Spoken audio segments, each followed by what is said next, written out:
me, and so is Kristen Balboni, who interviewed Courtney Smith. She's with me as well. So to both of you, thank you so much. And Brett, I know you've been working so hard on this, and I know a lot of people are focused on Coach Meyer's future, but I want to start by focusing on Courtney Smith and the alleged abuse she says she endured. So can you just talk to me about what she says happened to her, which it's my understanding from reading your reporting, it goes way back to when she was pregnant with their first child, 2009? Yeah, actually, that's when I started pursuing this story. I had heard that there was an incident with Zach Smith back in 2009 when he was a graduate assistant at the University of Florida coaching under Urban Meyer.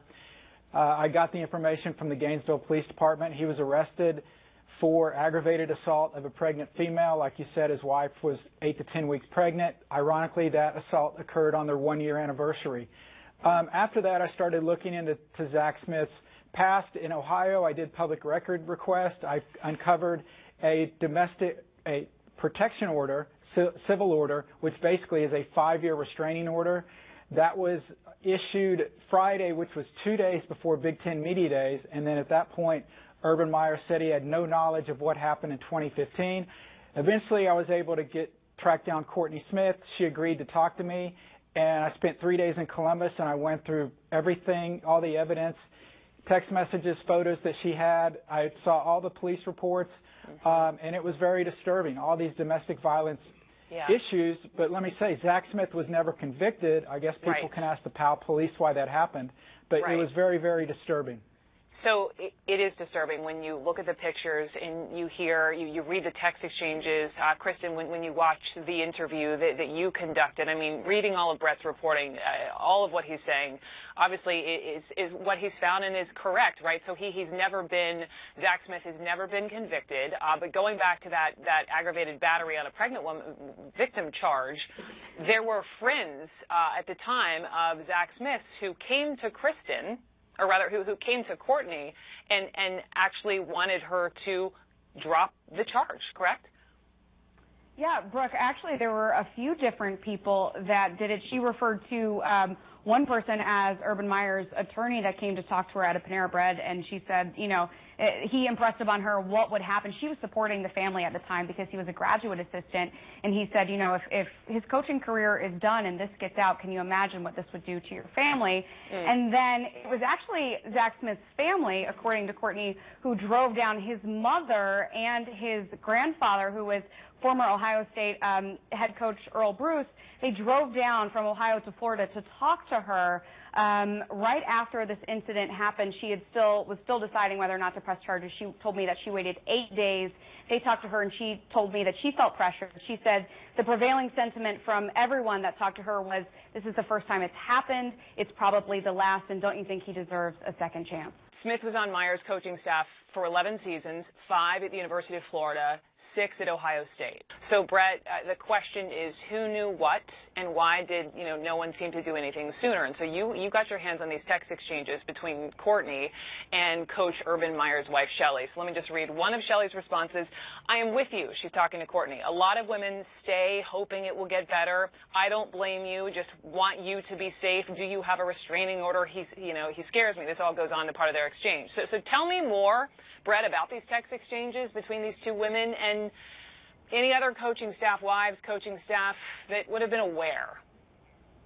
Well, that's when I was in Columbus for 3 days. Courtney showed me all the text messages. She has hundreds of text messages, and it's incredible, the responses back and forth. Courtney said, and you can tell in the tone of the text messages, all of the wives were very supportive, very sympathetic of Courtney, but ultimately no one would do anything about it. Obviously, their husbands knew. Obviously, Shelly Meyer knew about it.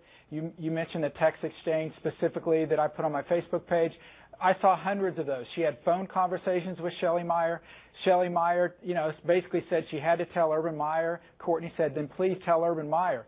So all this went on, but ultimately nothing happened. Zach remained on the staff. She told me why she decided to come forward was basically she left Zach in June of 2015, officially separated in November. Divorce was granted September 1, 2016. She thought the abuse and the harassment would stop when she left him. It didn't. It just continued and escalated, and that's why she wanted to come forward. So when did Urban Meyer then know about this and why didn't he do anything at the time? Do you have an answer to that? I don't know specifically when he knew about it. I know the text messages were from 2015.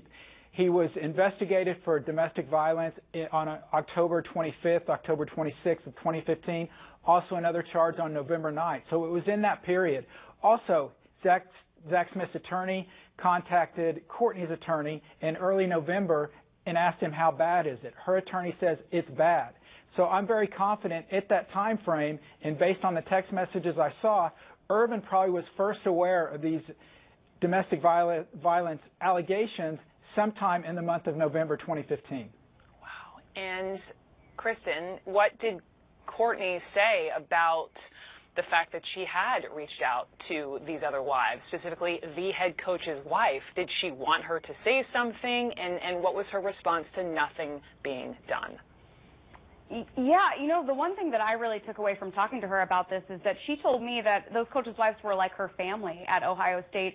And I echo what Brett said. She told me that they were all very supportive, and you can see in the Shelley was very supportive. She told me that she really reached out after they were separated and after she left because, like she told Brett, she thought things were going to stop, and she really wanted to make Shelley Meyer and other coaches' wives aware of that this was still going on.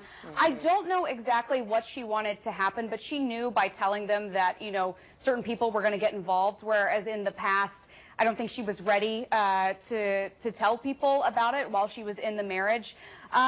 She told me that she was really disappointed that no one had come forward and done anything about it. She used the term enabling the abuser. Brett McMurphy and Kristen Balboni, thank you both so much. Thank you. Thank you. And you can watch all of Kristen Balboni's interview with Courtney Smith. Go to watchstadium.com. Coming up next, it was quite a show of force at the White House. Intel chiefs all warning that Russia is right now, and more importantly, speaking out to assure Americans that the Trump administration is actively confronting those cybersecurity threats. Our focus here today is simply to tell the American people we acknowledge the threat. It is real, it is continuing, and we're doing everything we can to have a legitimate election that the American people can have trust in. In addition to that, it goes beyond the elections. It goes to Russia's intent to undermine our democratic values, drive a wedge between our allies, and do a number of other nefarious things. The reality is it's going to take all of us working together to hold the field, because this threat is not going away. As I have said consistently, Russia attempted to interfere with the last election and continues to engage in malign influence operations to this day. This is a threat we need to take extremely seriously and to tackle and respond to with fierce determination and focus. But for the President of the United States, a stark difference in messaging. Just a day ago, the President, over Twitter, said that his Attorney General should end the Russia investigation. And then today, the New York Times is reporting that the President wants to try and convince the special counsel, Robert Mueller, that his own investigation is a witch hunt. So let's start there. With me, CNN crime and justice reporter Shimon Prokopez and CNN law enforcement analyst Josh Campbell. Josh is a former FBI supervisory special agent. Shimon, first to you. I know you were watching that briefing very closely. Your two major takeaways.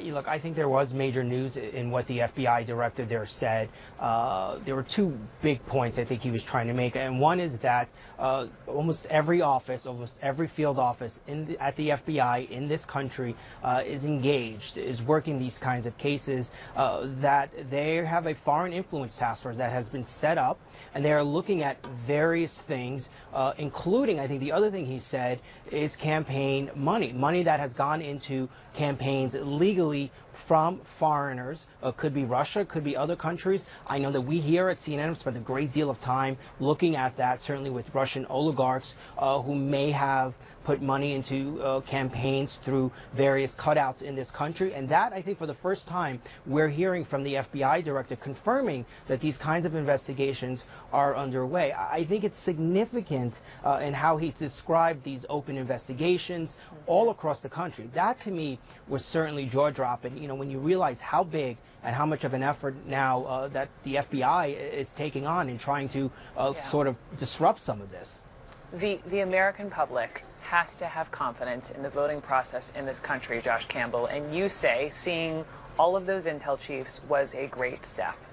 Absolutely. We heard a lot of specifics here today, as Shimon had outlined there, but there's also this largely symbolic effort, which is so important for the American people to see. This whole of government approach, this united front, seeing the intelligence chief standing there and telling the American people, we take this threat seriously. Now, those of us who have been in the intelligence community, those of us who cover the intelligence community and media, know the work that they're doing, know they take it seriously, but the public, they have to hear it as well, because there are two main challenges that they're focusing on here. There's the physical infrastructure security, the voting systems, ensuring, confidence in those systems, but then also countering a lot of these foreign influence operations, which is a Herculean task.